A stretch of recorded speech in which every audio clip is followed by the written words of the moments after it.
একটা রোগী heat stroke অনুভব করছে এবং এটি হওয়া থেকে একদম সিভিয়ার পর্যায়ে যাওয়া পর্যন্ত এই যে ডিউরেশনটি, এটি আসলে কতক্ষণের মধ্যে এরকম হতে পারে এবং তাৎক্ষণিক কি করা যায়? এটা আসলে অল্প সময়ের মধ্যে হতে পারে, যেরকম অনেকক্ষণ যাবত সে রোদে আছে আর রোগী যেহেতু এই ওষুধটা সম্বন্ধে তার ধারণা নাই এবং সে বুঝতে পারে না শরীরটা যে আস্তে আস্তে তার উত্তপ্ত হচ্ছে, এটা কিন্তু সে অত ভালোবেসে বুঝতে পারে না।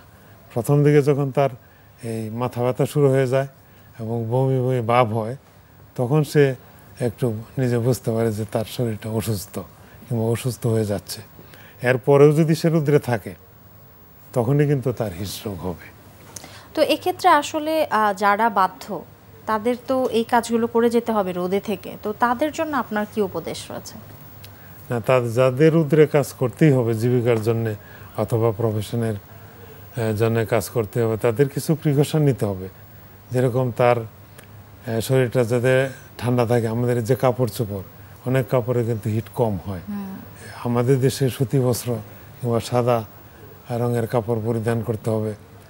আর যেহেতু তার অনেক সময় ওই উষ্ণতার কারণে তার এই অসুবিধাটা হয়, তাহলে তার ডিহাইড্রেশন হয়ে যায় অনেক সময়, সেই জন্য তার ঘন ঘন পানি খেতে হবে। তো এই পানির পরিমাণটা তার একটু বাড়িয়ে দিতে হবে। অথবা যে সমস্ত রোগীর সোয়েটিং থাকে, অনেকেরই থাকে না, তাদের যদি লবণযুক্ত পানি খায় তাহলে তার উপকারটা একটু বেশি হবে।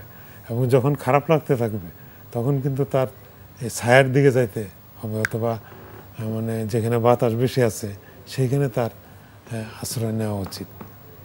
আচ্ছা, তো এই গরমে সবার জন্য যদি জীবনযাত্রা আমাদের কেমন হওয়া উচিত, আমাদের খাদ্যাভ্যাস থেকে শুরু করে আমরা দৈনন্দিন স্বাভাবিকের মতোই আমাদের কাজ করতে হচ্ছে, তো আমাদের খাদ্যাভ্যাস কেমন হওয়া উচিত এবং আমাদের জীবনযাত্রায় কোনো পরিবর্তন আনতে হবে কিনা? যেহেতু এটা রোদের কারণে হয়, তা আমাদের রোদটাকে অ্যাভয়েড করতে হবে, পরিহার করতে হবে। কিন্তু এটা অনেক সময় তো কাজের কারণে সম্ভব হয় না।